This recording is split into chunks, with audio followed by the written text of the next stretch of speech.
Hi everyone, welcome back to another video. Now, a couple of videos ago, I did a lineup clearance where I talked about trying to find the natural angle and how that can help you make bigger breaks.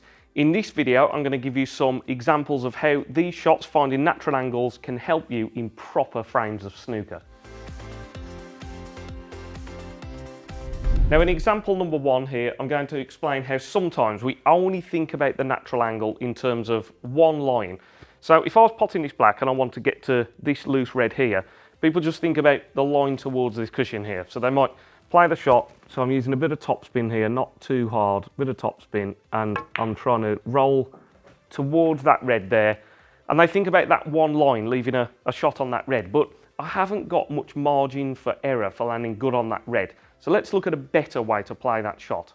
I'm going to play this shot again, and this time I'm going to extend that line. So instead of just trying to come just towards the cushion, let's hit it harder and come over here, and then I've got all this space above to land good on the red. So all you've got to do here is just make sure you hit it hard enough. So make sure I go through it, just hitting it harder, extending that natural line so I didn't have to do anything else other than just hit it a bit harder. And now I've left myself in a position where I couldn't fail to be on that red. So sometimes think about hitting it harder. Where is it going if you extend that natural angle?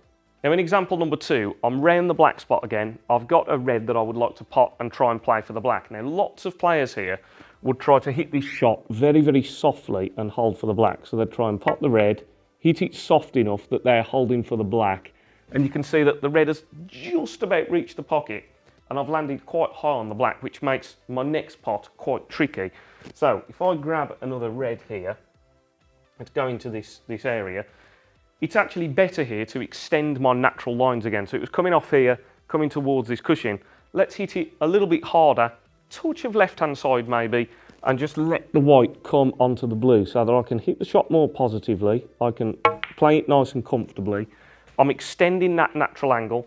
The white has come round perfectly, and now I've got a much easier shot on the blue, and I can get to my other loose red. So again, extending that natural angle line there was very, very useful. In our third example, I've got a shot on the green and I can come off this cushion, and I've got two reds that are available here. Now I think a lot of people try and hit this carefully and land on this red next to the pink. So let's do that. So I'm just playing top of the cue ball, maybe a touch of right helping side just to make the white come off a little touch wider. So I'm just playing the shot softly. So I'll pop the green, try and come off the cushion, and can you see the way I'm leaving a shot on this red, but I'm quite far away from the red. It's not absolutely perfect to play a nice shot. So what could we do that's a better option by extending that natural line? So all I'm going to do this time is just hit the shot harder, extend that natural line. So I'm not having to do anything else more complicated. Hit it harder, it should come off 1, 2 cushions and down for the other loose red.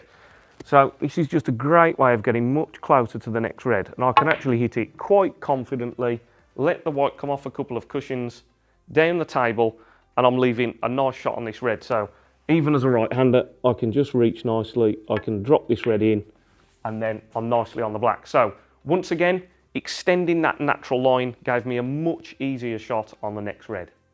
This next shot on the blue is a very common situation that we find ourselves in. I've got a nice pot on the blue, but I'm a little bit high on the blue here. So I'd like to get the white onto one of these two loose reds here. Now I think lots of players here would play bottom of the cue ball, try and screw back a little bit and hold for the reds, and there's a big danger. So I've just about done it. I've managed to hold for this red, but I'm actually bridging over the top of the pink. So let's have a look how a natural angle could help us again. So on that last shot, I tried to fight the cue ball by playing screw back. But as a snooker player, you want your default mindset to just be, can I just pop this ball without any complication? Now in this instance here, I think if I just roll this shot in, I can pop the blue and just let the white just roll through to this red, leaving a shot on that red to the middle. So all of a sudden it means I haven't got to do anything complicated. I can just play the shot nice and soft, just let the white run where it's running, and then I've guaranteed myself a shot on this red to the middle. I've got a pot on this red, I can play a little stun shot, hold for the pink, and then I can get to this red as well. This last example on the red is another excellent one. Now I'm not saying these things are absolutely set in stone. What I'm doing in this video is giving you examples of natural angles. It would depend on the exact precise angle that I had on the ball, what shot I would play. But let's say for example here, somebody might try and pop this red. I've got quite a big angle, and I'd again try and play a bit of screw, trying to hold the cue ball and hold it for the pink or blue maybe. And very common that you'll miss the pot thick because you're trying to keep hold of the cue ball. You don't want to lose the cue ball. Instead, let's exaggerate the natural angle again, so that natural angle line. So if I just play it, little touch of left-hand side, will it just bounce off and come onto the blue anyway? So pop the ball, let the white do what it's doing, and then you can see that the white has just bounced off and come nicely onto the blue. So that's a great choice there. I haven't had to fight the cue ball. I always call it, yeah, don't fight the cue ball, just encourage it. And then sometimes another good example here is if I hit it even harder, I could get up to a Baulk colour here. So I could play the shot, bit more pace again, and then just let it exaggerate that line. 1, 2 cushions, back out into open play and onto a Baulk colour.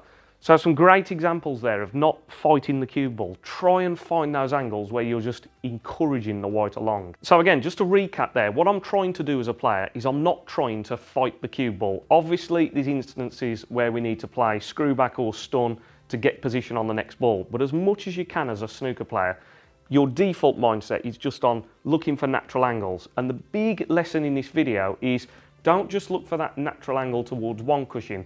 You can extend that line and play those natural angles off a couple of cushions. We saw that on the green, we saw it on that last red to blue or Baulk colour there. So using those natural angles will definitely help you to improve your break building in proper frames of snooker. So as always everybody, I really hope you found this video useful. Like, comment, subscribe, all the usual stuff. For anyone that's interested in any personal one-to-one coaching sessions, I'm working on this very table all the time helping players to improve their game. All my details are in the description box below, so if you have a look there, contact me and I'd love to help you with your game. As always, thanks a lot for watching everybody. Stay tuned for next week's video. Cheers.